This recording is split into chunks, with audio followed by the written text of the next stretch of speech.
Good evening and welcome to the City Woodstock Public Planning Meeting for Monday, March 17th, 2025. Tonight's meeting is an open public meeting as required by the Planning Act. This meeting will be live streamed to the city's YouTube channel, and a recording of the meeting will also be posted on the city's website following the meeting.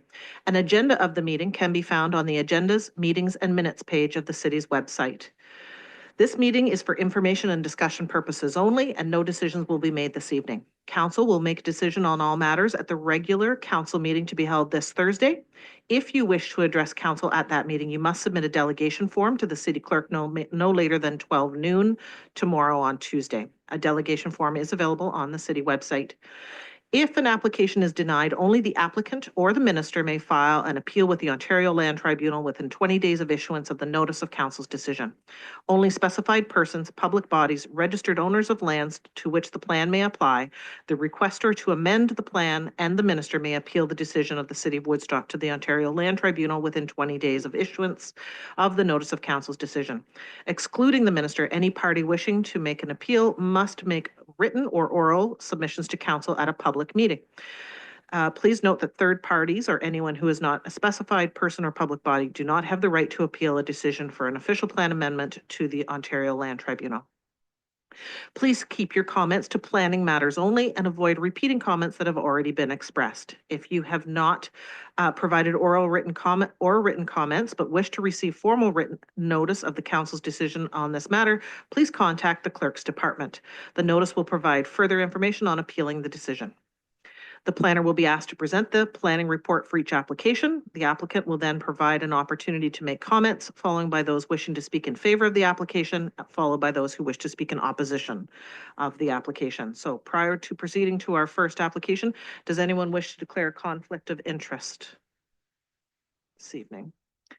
Seeing none, then let's get right to our first and only application, ZN 8-24-24, application for zone change 1441180 Ontario Inc. Mr. Miller, the floor is yours.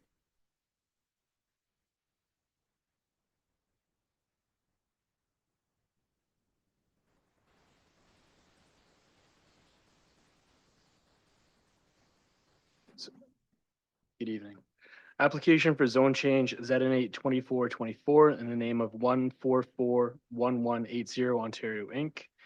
The subject lands are described as Plan 77, part lots 58 and 59 in the city of Woodstock, and are municipally known as 356 Kendall Ave. The subject lands are designated low-density residential in the county's official plan, are currently zoned R2, and are requested to be zoned special R3 or R365. The application for zone change proposes to rezone the subject property from residential zone 2 to special residential zone 3 to facilitate the development of 3 townhouse units on the subject land. The proposal is consistent with the PPS policies respecting intensification, redevelopment, and efficient use of lands and municipal services within a service settlement area. The redevelopment of the lands for 3 units, replacing the existing triplex with an appropriate reuse and redevelopment is an appropriate reuse and redevelopment of the lands that will provide diversity of housing units and types for the current and future needs of the city of Woodstock. The proposal also satisfies the criteria for infill proposals as contained in the official plan. The applicant has requested special provisions to reduce the minimum lot frontage for one end unit from 8 meters to 7.3 meters, to reduce the minimum interior side yard width for the same unit from 3 meters to 1.2 meters, and to reduce the minimum interior side yard width of the opposite end unit from 3 meters to 2.7 meters. More specifically, the applicant proposes a minimum frontage of 7.3 meters for the eastern unit. Minimum lot frontages are intended to ensure that adequate space is provided for an appropriate building envelope and setbacks. Staff are satisfied that the proposed 7.3 meter frontage will provide an adequate building envelope, and the 0.7 meter reduction is a minor departure from the 8 meter zone standard.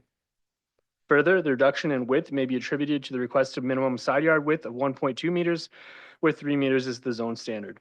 Minimum side yard widths are provided to ensure that appropriate setbacks between buildings on adjacent properties and to ensure that adequate space is provided for maintenance of buildings within the property. The applicant has requested a 1.2 meter setback for the easterly townhouse unit. This setback is consistent with a setback for a single detached dwelling or semi-detached dwellings, and that include garages. In this case, the applicant has shown a garage parking space for each unit, as shown on plate 3. And staff find the proposed 3-unit townhouse and setbacks appropriate and compatible with the adjacent properties. Similarly, the applicant has requested an interior side yard width of 2.7 meters on the 2.7 meters on the westerly unit. The applicant has also shown a 1.5 meter access easement for the middle unit through this yard, although this easement has not been applied for yet. Staff are supportive of the reduced side yards for both the east and western units. So 1.2 meters for single attached and semi-detached dwellings, that setback is the minimum of what's permitted for single and semi-detached dwellings. So if you proposed a semi on this lot with 2 units instead of 3, the 1.2 meter would be the standard. Where in this case it's 3 meters, but the build forms are incredibly similar. Like there's not much difference between a 3-row townhouse and a semi-detached dwelling. So I find that the 1.2 meters is appropriate because it's a similar type of development. Planning staff are of the opinion that the proposed zone change is consistent with the provincial planning statement, official plan policies respecting infill development in low-density residential areas, and should be given favorable consideration. As such, staff recommend approval of the zone change. Thank you very much. Are there questions of the planner on this application? Councillor Schadenberg. Yeah, from the chair through to Mr. Miller, I guess I could ask this question to the applicant, but I'll ask it to you. Are these 2-story townhouses that are planned to be built on this with a full basement underneath? So through the chair, I don't have that information. The zone does permit up to 3 stories, basically 11 meters, which is a short 3 stories. So I would expect that they're 2-story, but it's definitely permitted in the bylaw. I shall ask the applicant. My other question is the easement, is that property on the easement on the western side of the portion of the property?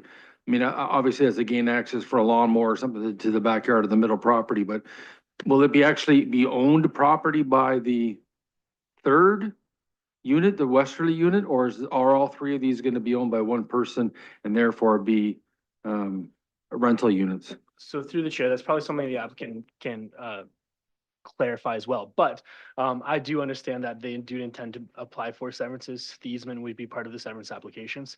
So yes, each unit would be owned separately. The easement would be in the property of the westerly unit, but would grant access to the center unit. I guess one final question, there's nothing stopping whoever purchases each particular unit to have an additional residential unit in the basement, or would they require to have a back exit or a separate entrance outside of the front door entrance or into the garage?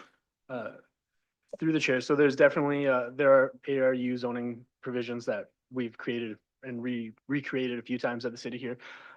But ARUs are permitted in singles, semis, and street fronting townhouses.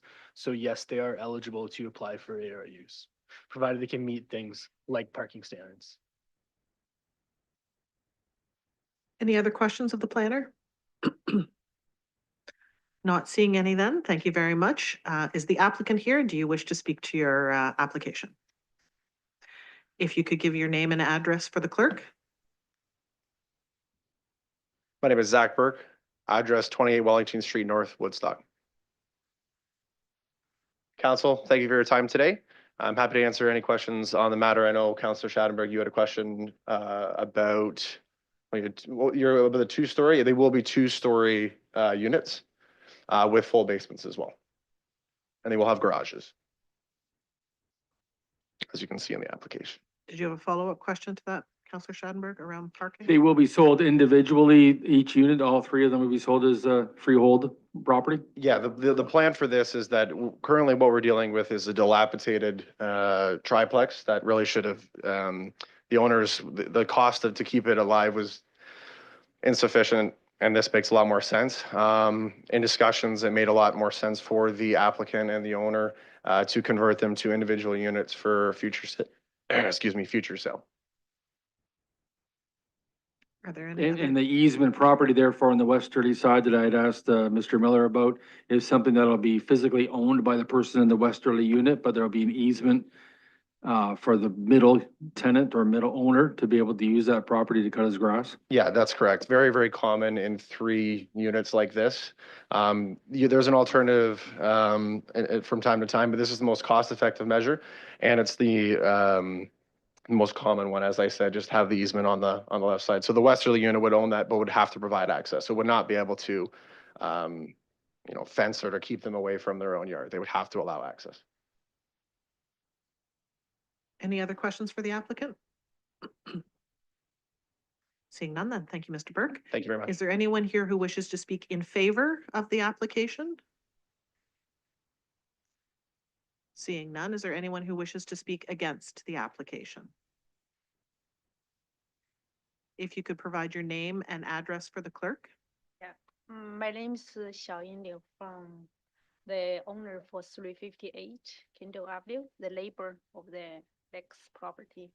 So my concern is they changed the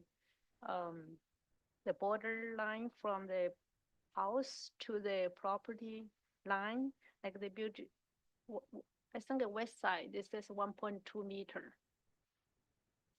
Is that really close? Too close to the border, like the property line?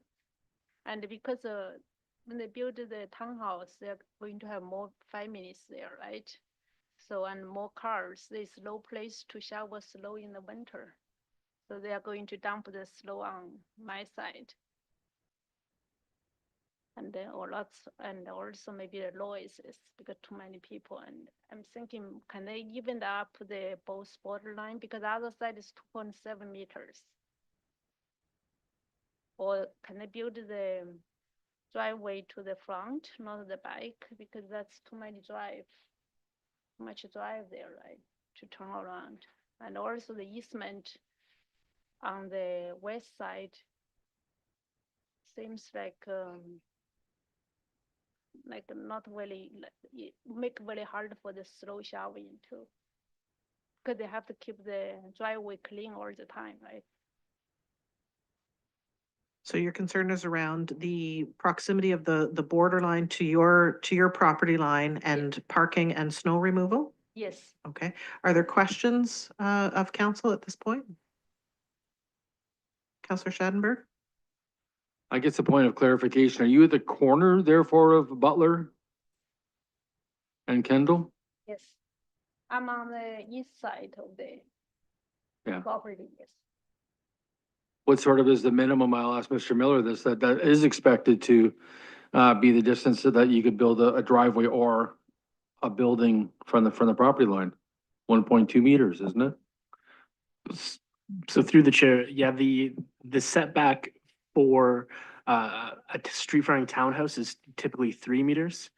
They've requested 1.2 meters, which is the setback for houses or duplexes with garages. There's not that exception for townhouses, so that's why they've requested a reduction from 3 meters to 1.2 meters. I guess my follow-up question would be, could they take the driveway where spots 7, 8, 9 are and move that driveway to the other side, to the west side of the property? There would still be no abutting driveways that way, but as opposed to having it on the easterly side of that unit? Through the chair, we could theoretically write that into zoning. Whether that's possible with the home design, the applicant would have to answer that, but it's theoretically, we could capture that in zoning if that was staff's concern.